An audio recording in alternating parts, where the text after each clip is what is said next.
So in this video, we're going to be talking about one of the most confusing things about recovering from anxiety. You can also call that stress, or trauma symptoms like depersonalization and derealization.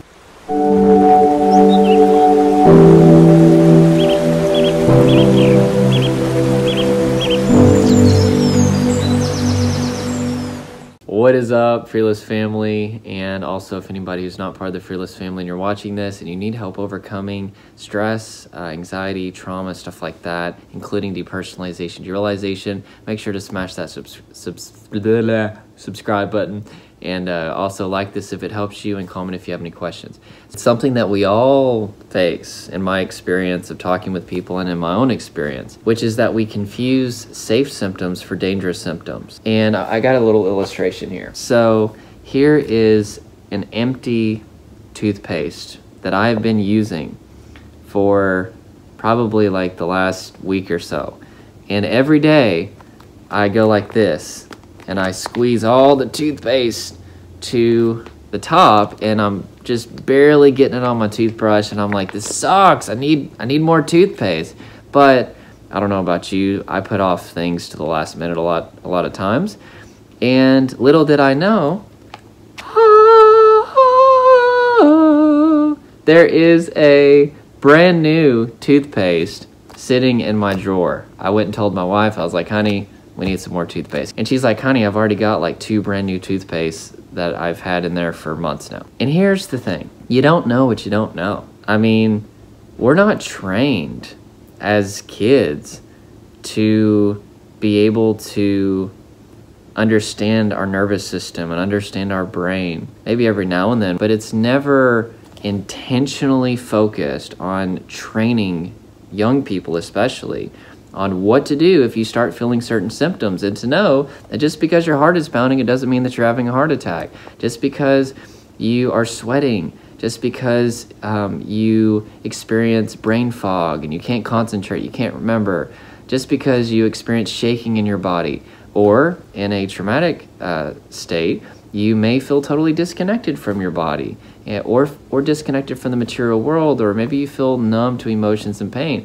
All of those things are safe. They're uncomfortable, but they're not dangerous, and they're part of built-in defense mechanisms that are really only appropriate for an environment that's very life-threatening. Like back in the African savannah, whenever the cave people were constantly under threat of tigers and bears all the time. That's really what our nervous system and brain are tuned for. They haven't caught up to the safe conditions of the 21st century. But we don't get taught that. Now, with the dawn of the internet, more and more people are starting to become aware of stress, trauma, etc. Not depersonalization, derealization. Nobody has any freaking idea what that stuff is. And I just did a poll on my on YouTube. And I said, if any of you guys went to a mental health professional for depersonalization or derealization or both, did your mental health professional know what they were and properly diagnose you? And I want to give a disclaimer. I love mental health professionals. Generally speaking, I think that they're fantastic. But when it comes to DPDR, something ain't right. I don't know what's going on. But for some reason, it gets misdiagnosed all the time.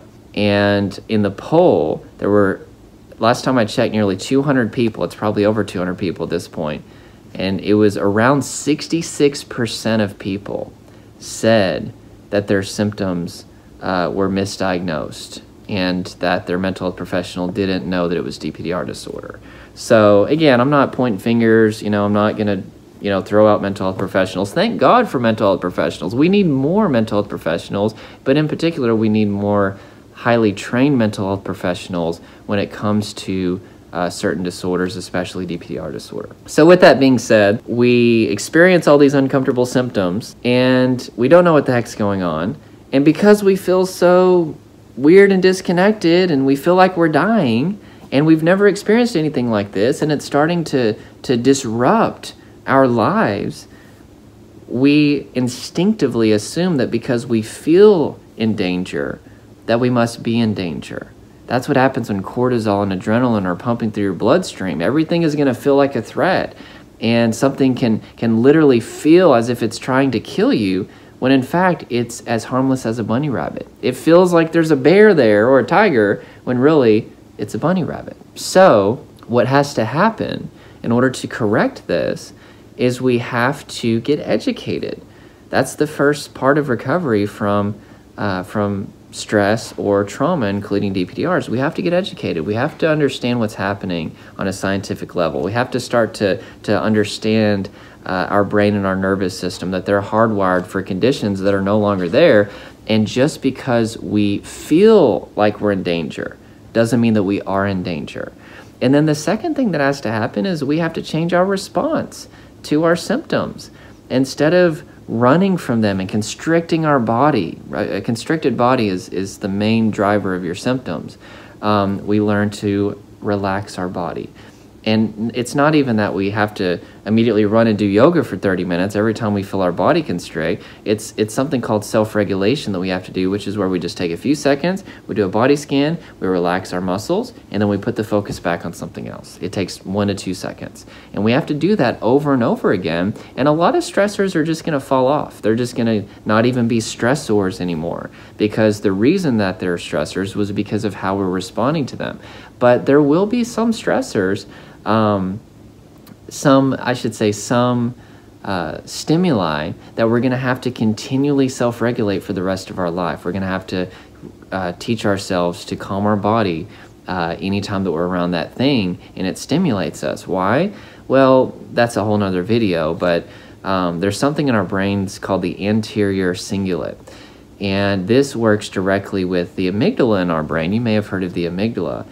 And our anterior cingulate is, I've actually got this smoke alarm here from a video I just did a few hours ago. So like the anterior cingulate is like the mechanism in a smoke alarm that detects smoke, right? It's the threat perception system. That's what the anterior cingulate does.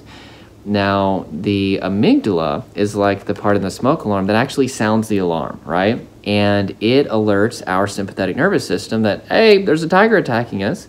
Let's help this person out by producing stress, fight or flight symptoms, etc. And if that continues to escalate, we'll hit that overwhelmed point, a traumatized state, and then we could dissociate and experience DPDR, numbness, stuff like that. But here's what happens. Whenever our anterior cingulate, say that 10 times fast, is continually flooded with stress hormones like cortisol, over and over again, if we have a past history of reaching that overwhelmed point, reaching a traumatized state, or just experiencing toxic stress in general on a perpetual basis, the anterior cingulate is a very, very sensitive part of our brain, and eventually it atrophies. Eventually it starts to shut down. Our anterior cingulate bases threat off of what's happening in the present moment based on our 5 senses, right? What we see, taste, hear, touch, etc. But whenever it's atrophied, it no longer detects threat based upon what's happening in our 5 senses in the present moment. It bases threat off of past learning, right? So we could have had something bad happen, like let's say, just pulling something, let's say that whenever I was 5 years old, I'm almost 30 now, whenever I was 5 years old, somebody took some toothpaste and they squeezed it all over my head and they squeezed it in my mouth and in my eyes, and it was really embarrassing. Let's say it was at school and it was a bully or something. Well, if my anterior cingulate is functioning as it should, then, 25 years later, whenever I see a tube of toothpaste, I should be able to use my vision, my smell, my feeling, and I should be able to say, you know what, there ain't nothing dangerous about this tube of toothpaste. I'm going to use it to brush my teeth. Brush, brush, brush. But if my anterior cingulate is atrophied due to a history of toxic stress, then I'm going to see this tube of toothpaste in the present, and then subconsciously, I'm going to associate it with the tube of toothpaste from whenever I was 5 years old, from whenever I was in kindergarten, and because this tube of toothpaste was a threat then, it's associated to a threat, being embarrassed, and maybe even that person physically assaulted me somehow, I'm going to believe that this tube of toothpaste is dangerous in the present. I'm going to perceive it as dangerous in the present. And what ends up happening is we end up developing tens of thousands of perceived threats, and we start to subconsciously tense our body anytime that we're around these stressors.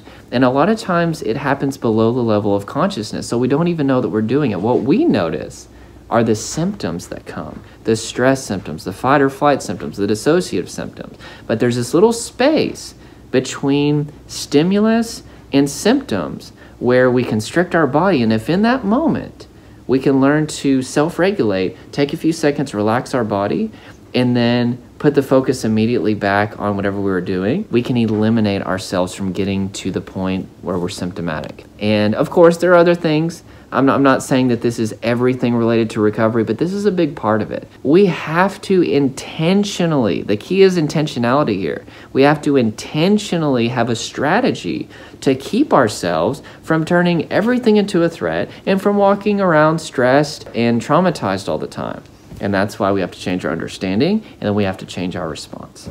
So yeah, do that. And again, there's more to it, guys. I mean, you know, I have a whole channel dedicated to anxiety and trauma and stuff because there are other things as well. You have to have the right mindset, having a good diet, you know, getting a good night's sleep, and just practical stuff that I'm going to talk about on this channel. I'm telling you, learning to self-regulate, relax your body in the presence of perceived threats is going to be huge for you. And if you do that, that is a quick way to start to see results. But tying this back to the beginning of the video, this is a confusing part of recovery for a lot of people. And what ends up happening is they spend all of their time trying to overcome these symptoms and researching the symptoms, especially DPDR, because they're so freaking bizarre and weird. And the symptoms, I got to get rid of these symptoms. But the symptoms are not the problem, my friend. Look at me. Look at me. The symptoms ain't the problem, bro or girl. The symptoms are actually there to help you. Are they unpleasant? Yeah, but they're still appropriate for the states that you're in. Stress symptoms are appropriate for a stressful state. Traumatic symptoms, including DPDR, are appropriate for a traumatized state, right? The symptoms are not the problem. The problem is that we're perceiving threat where there is no threat based off past painful learning, and we're responding to those perceived threats with constriction in our body, and over time we train ourselves to subconsciously respond to these perceived threats as if there's actually a threat there, and then we're perpetually experiencing stress or traumatic stress. Click like if this helps you, comment if you have any questions, subscribe if you ain't subscribed. That's Arkansas vernacular. If y'all ain't subscribed, click that there subscribe button. I'm going to drink me a Budweiser and, you know, shoot my guns and go kill some deer and jack up my truck, right? That's what we do here in Arkansas. Yeehaw! No, I'm just kidding. Some people are like that, though, in this state. All right, I'm a sophisticated Southern is what I say. Love you all. You're amazing. Mwah. Talk to you guys soon. Bye.